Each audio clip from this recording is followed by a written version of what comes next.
Hi, good morning. So ito yung dog cage natin, 3x5. 3 feet yung lapad niya dito, tapos 5 feet yung haba niya. So, limang plastic matting ang ginamit natin dito. 1, 2, 3, 4, 5. So, yan. Tapos yan, hindi natin tipid sa bakal. So, yan. Kahit yung bubong, so, tikit-tikit yung bakal niya yan. Stainless bolt barrel. So, ang ano nito, taas nito, yan is 4 feet. Hindi pa kasali dito kasi open naman dito ito, yan. Hindi pa kasali yung taas yung dito sa pinaka base bago dito sa bubong. Tapos ang poste niya, yung paa niya, pinakatong paa niya is 14 inches siya. So, yan. Medyo mataas siya. So, ang bakal nito, 1/4 pa rin yung lalagay natin dito sa ilalim kasi ito yung laging nasisira sa kulungan. 1/4 by 1 na angle bar. Tapos yung poste niya 1/4 by 1 and 1/2. So medyo may kabigatan kasi ito. So yan.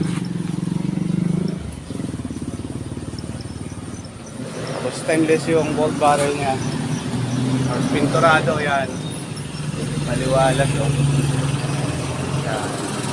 Na-primer naman ito bago pintura.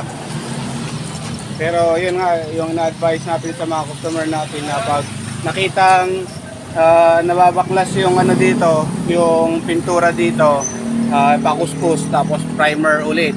Kasi yun yung maintenance ng bakal para tatagal talaga yung mga kulungan natin. Kasi kahit naka-primer ito, yung ihi at tae ng aso dito na ma-stuck dito, o yung mga pagkain nila, acidic ang mga yun. So ano talaga, kalawang talaga ang kalaban yun. Yan, madudulot yun. So yan, ito yung dog cage natin. So dalawa ito, yan yung isa doon, tapos pangatlo yung ginagawa natin.